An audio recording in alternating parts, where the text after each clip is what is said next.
Hey everybody, Sammy J from Aperto and in this video I'll be taking you through some more accelerations. So right now I'm working with Coach Evan Gregory. He's Noah Lau's coach who is guiding me through the process of getting faster. Right now we're getting me acclimated to sprinting and taking me through a technical phase as I prepare to compete in the summer. So with that being said, we're building my ability to handle more volume. And the way we're doing that is with more extensive, longer warm-ups where we're working on little things here and there, technical things, and building a capacity in my hips that I didn't really have before. I do these warm-ups pretty often, and I also lift, and we'll sprinkle in an acceleration work once a week or so, maybe twice a week.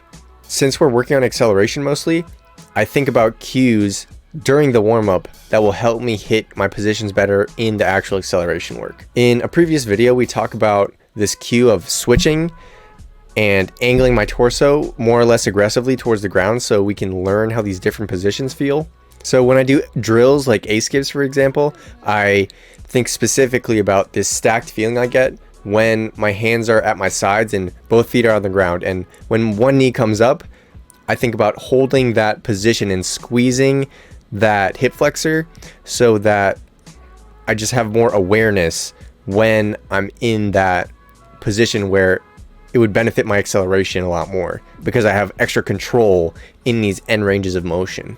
Coach E and I have made it a very crucial point to be intentional about hitting these cues and hitting these positions during the warm-up, because if you're still warming up to get yourself into these right positions when you're doing your main workout sets, you're training bad movement patterns and you're just wasting your recovery for future sessions. So right now, I'll take you through some acceleration work I did over this last week, and we'll compare my technique with what Christian Coleman or Marcel Jacobs looks like. The first thing I want to note is how I've dropped my back foot when I'm doing this start. Coach E was telling me that this is a mistake because it's teaching me to swing my leg through as kind of dead weight and only use this front leg to do all the work, where we look at a guy like Coleman and he uses that back foot to kickstart his momentum before driving off the front leg.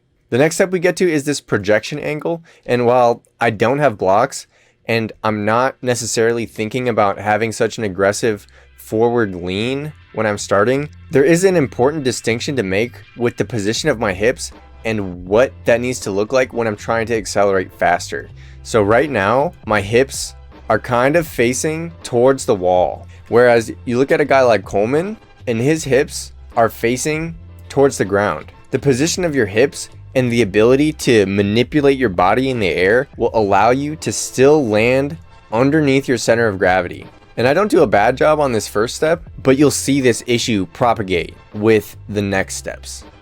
So here's me, I make contact with the ground, and here's Coleman making contact with the ground.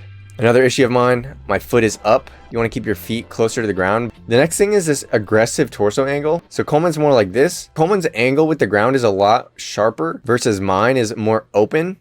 With time, I expect my own angle to get sharper. And even when I'm in blocks, I'll have more momentum forward that will allow me to hold this greater angle of attack, so to speak. So we'll go to the next frames. So this is as high as my knee gets.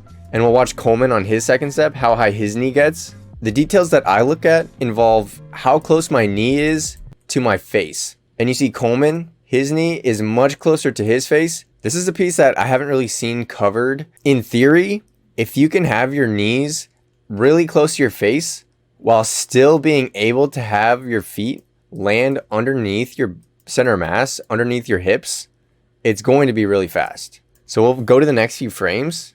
And when Coleman's foot lands, just note how stacked he is with his foot underneath his hips.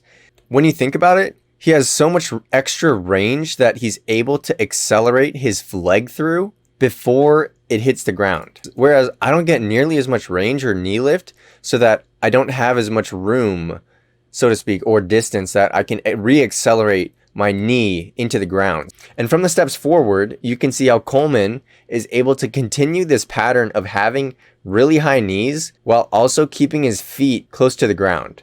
It's just this cue, getting your knees close to your face, and then also having your feet land underneath your body, that's huge, right? So then we'll go to my next stride. So then here on my third step, my knee is so far from my face. It's like I'm just walking compared to Coleman, right? So this is a much greater distance, and I don't have nearly as much room to re-accelerate my foot underneath my body. And then there's the fourth step. And then you can see my fourth step. Actually, that's better. But even still. So in this next video of Coleman, you see the exact same thing. How high his knee gets and how close it is to his face, and how he's able to continue that on the second step, on the third step, on the fourth step, on the fifth step, on the sixth step, on the seventh step. And then we'll look at me. First step, my knee is already so far from my face. The next step, a little bit better. The next step, not too bad. The next step, not too bad.